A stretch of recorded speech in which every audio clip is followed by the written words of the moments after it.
샬롬, 2020년 12월 25일 성탄절 큐티입니다. 큰 기쁨의 좋은 소식, 우리 위에 나신 구세주. 누가복음 2장 1절에서 14절까지 말씀입니다. 개역 개정입니다. 그때 가이사 아구스도가 영을 내려 천하로 다 호족하라 하였으니 이 호족은 그리뇨가 수리아 총독이 되었을 때에 처음 한 것이라.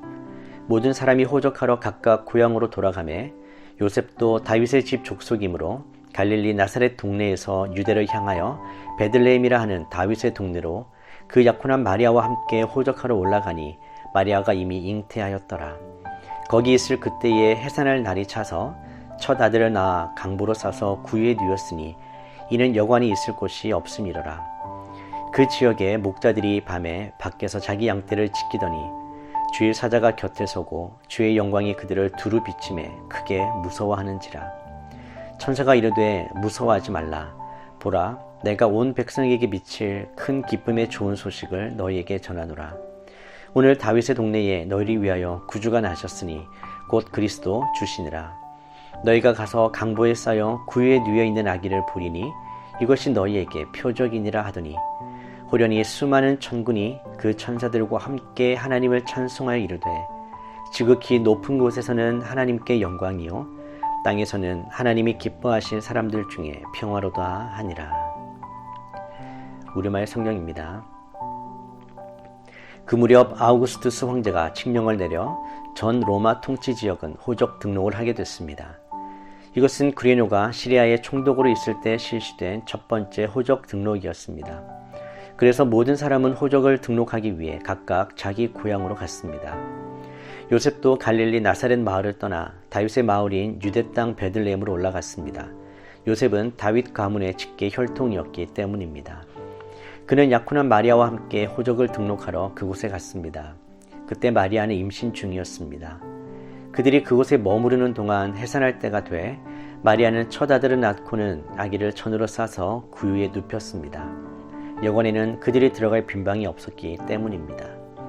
한편 목자들은 바로 그 지역 들판에서 살며 밤에 양떼를 지키고 있었습니다. 주의 천사가 그들 앞에 나타났고 주의 영광이 그들을 환하게 둘러비춰서 그들은 너무나 두려웠습니다. 천사가 말했습니다. 두려워하지 마라, 보아라. 내가 모든 백성에게 큰 기쁨이 될 좋은 소식을 너희에게 알려준다. 오늘 구주이신 주 그리스도가 다윗의 동네에서 태어나셨다. 너희가 천에 쌓여 구유에 누워있는 아기를 볼 것인데 그것이 너희에게 표적이 될 것이다. 갑자기 그 천사와 함께 하늘의 군대가 큰 무리를 이루며 나타나 하나님을 찬양하며 말했습니다.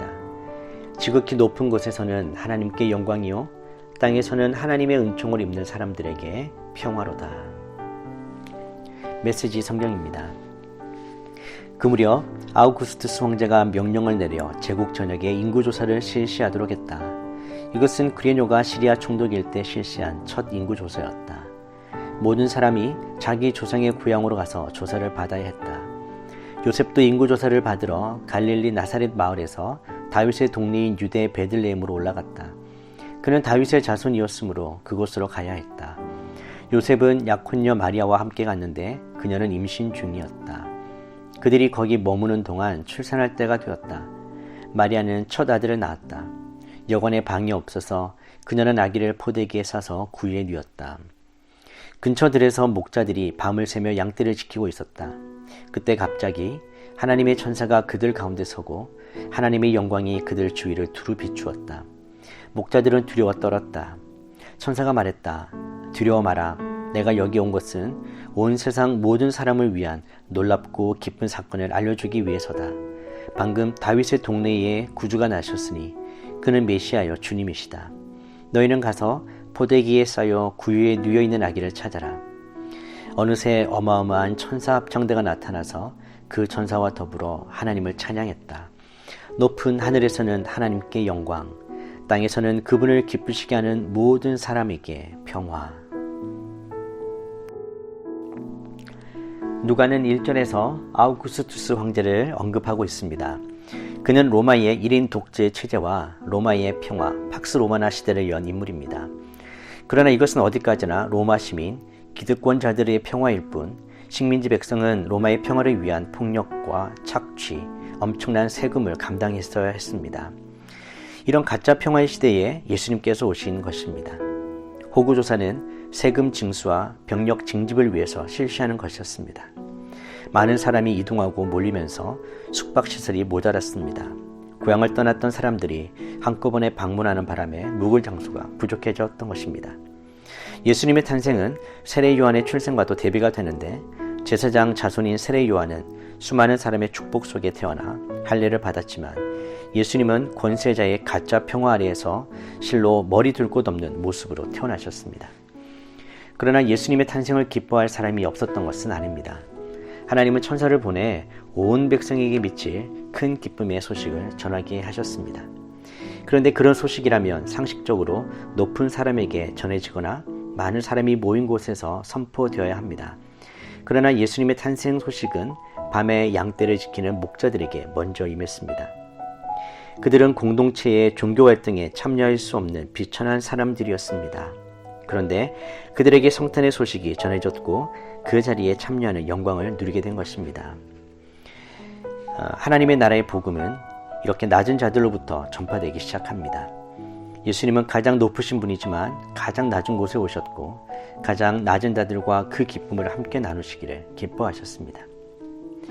유다 사람들에게 메시아는 다윗의 후손이라는 별칭으로 불렸습니다. 그들은 하나님이 다윗에게 약속하신 대로 언젠가는 다윗의 후손이 이스라엘의 왕으로 세워져 다윗 왕 때처럼 왕국을 부흥시킬 것을 믿고 소망했습니다. 예수님은 성령으로 말미암아 잉태되셨지만 계보에 따르면 다윗의 후손입니다. 예수님이 베들레헴에서 탄생하심은 다윗의 후손이라는 징표입니다. 주일 사제는 예수님의 베들레헴 탄생에 대해 다윗의 동네에 너희를 위하여 구주가 나셨으니 곧 그리스도 주시니라 분명하게 선언합니다. 천군 천사들은 하늘에서는 영광, 땅에서는 평화라는 찬송으로 그리스도가 탄생하신 의미를 선포합니다. 당시 이스라엘 사람들은 자기 민족을 이방의 압제에서 해방시키고 자유를 가져다주는 메시아를 갈망했지만 하나님의 뜻은 달랐습니다. 하나님은 메시아를 통해 사탄의 권세를 무찌르고 인류를 죄로부터 해방시켜 영원한 하나님 나라에서 영원한 생명 누리게 하시려는 구원을 계획하셨습니다. 다윗의 후손으로 다윗의 동네에서 탄생하신 예수님이 바로 그 영원한 나라의 왕이십니다. 세상에서는 권세를 가진 자가 영광을 얻으면 그로 인해 평화가 나타납니다. 물론 이 영광은 강력한 폭력을 의미하고 평화는 그 폭력 앞에 모두가 굴복했음을 의미합니다. 가이사 아우구스토가 로마의 평화를 이끌 수 있었던 것도 강력한 군사력으로 주변 나라들을 굴복시켰기 때문입니다. 그러나 평화의 왕으로 오신 예수님은 세상의 영광이 아니라 십자가의 영광으로 굴복시키는 평화가 아니라 억눌림에서 놓이게 하는 평화를 이루실 것입니다. 세상의 방식과 정반대의 방법으로 영광을 얻으시고 세상이 상상하지도 못한 평화를 누리게 하실 것입니다. 이 복음으로 참된 평강을 누리게 된 우리는 모든 사람에게 이 기쁜 소식을 전하고 할 수 있으면 모든 사람이 하나님 나라 백성이 될 수 있도록 힘써야 합니다. 모든 백성에게 큰 기쁨이 될 좋은 소식이지만 천사의 찬송에는 하나님의 은총을 입는 자들에게 평화로 그 내용이 좁혀집니다. 실제로 평화를 누리는 사람이 그렇게 많지 않다는 뜻입니다.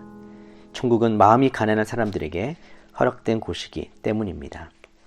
그리스도의 탄생이 우리의 기쁨이 되기 위한 조건은 단 하나입니다. 낮아짐입니다. 겸손하게 주님의 오심을 묵상하고 그 은혜를 되새기며 그 은혜를 전하는 자로 살아가는 여러분 되시기를 축복합니다. 기도하겠습니다. 하나님 아버지, 우리를 위해 주 예수 그리스도, 구주 그리스도를 보내주셔서 감사드립니다. 하나님이 하실 수 있는 하나님만의 방법으로 주님 영광 받으시고 우리에게 평화를 주신 것 우리가 믿습니다. 믿음으로 겸손히 주님을 섬길 때 이것이 우리에게 기쁜 소식이 됨을 저희가 알고 있습니다. 이제는 그 믿음으로 살게 하시고 이 기쁜 소식을 전하는 자로 살게 하여 주시옵소서. 예수님의 이름으로 기도드립니다. 아멘.